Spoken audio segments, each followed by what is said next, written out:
Independence. It's a word I've grown to resent, not because of what it means, but because of how my sister-in-law, Susan, throws it at me like a weapon. A woman should be independent, she says, usually after criticizing my life choices. To her, being single at 35 is a sign of failure, as if I'm stuck in some limbo while she's crossed the finish line of life just because she's married. My name is Amy, and while I don't have a husband, I'm far from dependent. I have a successful career, I live with my parents because it's practical, and I've built a comfortable life for myself. But that's never enough for Susan. She loves to remind me that I'm single, almost as if my marital status reflects my worth. It's tiring, but I've learned to brush it off, until recently, when her jabs turned into something more sinister. It all started a few months ago during a family dinner. My brother Dave and Susan had come over to our house, which they did often, and as usual, Susan couldn't resist making a snide remark about my personal life. "Still no man, Amy?" she asked, with that smirk that always made me feel like a child being scolded. "Aren't you worried you'll be alone forever?" I forced a smile, determined not to let her get under my skin. "I'm happy where I am, Susan," I said, trying to sound confident. "Work is going great, and I don't need a man to feel complete." Her laugh was sharp, almost mocking. "Work can't keep you warm at night," she sneered, and though I stayed silent, I felt the tension rise in the room. My parents shifted uncomfortably, clearly disapproving of Susan's attitude, but no one said anything. It was just another night of biting comments and forced smiles, or so I thought. A few weeks later, something happened that changed everything. I had gone to work early, leaving the house empty except for my parents, and when I returned in the evening, I noticed something strange. My bedroom door was open, and I never leave it like that. As I stepped inside, my heart sank. My payslip, which had been tucked away in my desk drawer, was lying out in the open. Someone had gone through my things. My first thought was Susan. She and Dave had visited earlier that day while I was at work. I rushed downstairs, anger and confusion bubbling up inside me. Susan was sitting casually on the couch, scrolling through her phone as if nothing had happened. "Susan," I said, trying to keep my voice steady, "were you in my room today?" She looked up, her face completely calm, and then smiled that smug smile I'd grown to hate. "Oh, I was just looking around," she said, her tone light. "You should have told me you were making so much money, Amy." I was stunned. Not only had she snooped through my personal belongings, but now she was using what she found to make another jab at me. "Why were you in my room?" I asked, my voice sharper now. Susan shrugged, still unbothered by my growing anger. "I was curious. We're family, right? No need for secrets." "Family?" That word felt hollow coming from her. "You have no right to go through my things," I snapped, but she just smiled wider. "Oh, come on, Amy. If you're making that much, why didn't you give more at our wedding? $1,000 was a little stingy, don't you think?" My blood boiled. How dare she? "Susan," I said, trying to stay calm but failing, "you're just my sister-in-law. My finances are none of your business, and entering my room without permission is completely out of line." For the first time, I saw a flicker of surprise on her face, but it was quickly replaced by anger.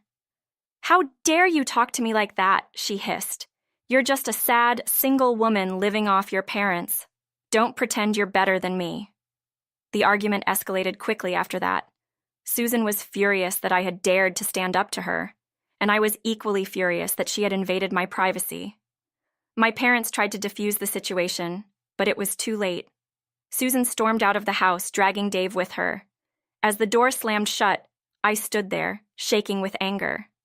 I had never spoken to Susan like that before, and part of me felt a strange sense of relief. I had finally said what I'd been holding back for so long. But as the days passed, I couldn't shake the feeling that things were only going to get worse. Susan wasn't the type to let things go, and I knew she would find a way to retaliate. I just didn't know how soon it would happen. And then, just as I was beginning to feel at ease again, life threw another curveball my way. We discovered termites in the walls of our house, a problem that couldn't be ignored. The house was over 40 years old, and the cost of repairs would be astronomical. My parents and I sat down to discuss our options. We could sell the house and move, my dad suggested, though he looked uncertain. It might be the best option. I nodded, knowing that moving would be a huge change, but one that was necessary. Then, an idea struck me.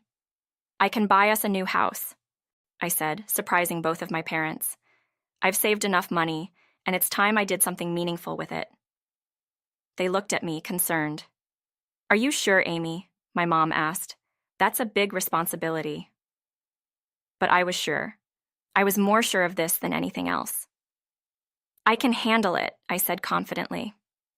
And just like that, I bought a beautiful 2-story house with a garden, big enough for all of us to live comfortably. It felt like a fresh start, a new beginning. For the first time in a long time, I felt proud of what I had accomplished. The move went smoothly, and for a few weeks, everything was peaceful. My parents and I were settling into our new home, and I was starting to feel a sense of accomplishment. I had done it. I had bought a house on my own, proving to myself, and maybe to Susan, that I was fully capable of living independently. But of course, Susan wasn't finished with me yet. One afternoon, Dave and Susan came over to visit. At first, everything seemed normal. They admired the new house, complimented the space, and for a moment I thought maybe things had settled between us. But then, Susan dropped the bombshell. "We have some news," she said, her voice dripping with excitement. "We're expecting a baby." My parents and I were genuinely happy for them, offering our congratulations. But then, Susan's tone shifted, and I could feel the tension creeping back into the room. "Since we're going to have a baby," she said, "Dave and I were thinking, we should move in here with you." I stared at her, stunned. Move in? Into my house? Before I could respond, my mom spoke up, clearly uncomfortable with the suggestion. "There's not enough room for 6 people here, Susan," she said gently. But Susan wasn't deterred. She smiled that same condescending smile I had come to know so well. "Oh, there would be enough room, if Amy moved out." My heart raced, and for a moment I couldn't believe what I was hearing. Was she really suggesting that I leave my own home? The house I had bought? Before I could speak, my dad, always calm in tense situations, stepped in. "If you two want to move in," he said evenly, "you'll need to pay rent. $1,600 a month should cover it." Susan's smile faltered. "Rent?" she asked, her voice rising. "We're family. Why would you charge us rent?" My dad didn't miss a beat. "Well, family should be independent, right? Isn't that what you've always said?" The color drained from Susan's face, and for the first time, I saw her confidence waver. But this is your house," she stammered, clearly trying to regain control of the situation. That's when I decided to drop the bombshell of my own.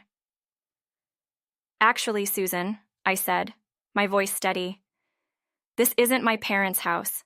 It's mine. I bought it." The silence that followed was deafening. Susan looked like she had been slapped. "What?" she whispered, as if she hadn't heard me correctly. "I bought this house with my own money," I repeated, feeling a strange sense of satisfaction. "So, if you want to live here, you'll have to pay rent, just like anyone else." Susan's shock quickly turned to anger. "This is ridiculous," she shouted. "You can't do this. We're family." But I didn't back down. "You're the one who's always talking about independence, Susan," I said calmly. "Now's your chance to prove it." The next few days were tense. Dave tried to call me, hoping to smooth things over, but I wasn't interested in hearing excuses. "Amy, you can't seriously expect us to pay that much rent," he said, sounding frustrated. "We're your family." I sighed, trying to keep my patience. "Dave, you and Susan have been lecturing me about independence for months," I said, my voice firm. "Now it's time for you to live up to those words. If you can't afford the rent, then maybe you should move out." There was a long pause on the other end of the line. "We'll figure something out," he finally said, though I could hear the uncertainty in his voice. But as the days went by, I couldn't shake the feeling that something else was going on. Susan had always been so vocal about her pregnancy, but something didn't add up. She was supposed to be 6 months along, but her belly was still flat. It wasn't until my mom pulled me aside one evening that my suspicions were confirmed. "Amy," she said quietly, her face filled with concern, "I think Susan might be lying about the pregnancy." My heart skipped a beat. "What do you mean?" I asked, suddenly feeling uneasy. "I overheard her talking on the phone," my mom continued. "She told someone that she's not really pregnant. She made it up to get sympathy." I felt like the ground had shifted beneath me. Could it be true? Could Susan really be faking her pregnancy just to manipulate us? The next day, I confronted my brother. "Dave, is Susan really pregnant?" I asked, my voice steady but filled with tension. He looked away, avoiding my gaze. "No," he finally admitted. "She lied. She thought it would make things easier for us if people felt sorry for her." My mind raced, trying to process the weight of what I had just learned. The truth was out, and it was worse than I had imagined.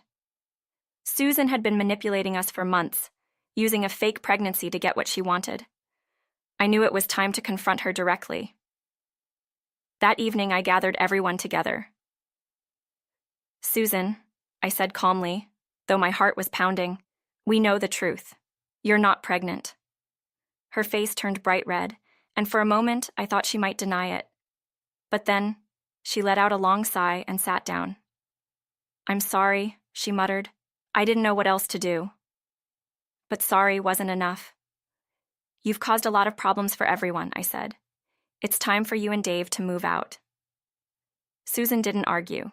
She knew she had no ground left to stand on. A few weeks later, they packed their things and moved into a small apartment. As for me and my parents, we finally had peace. Independence isn't something you preach. It's something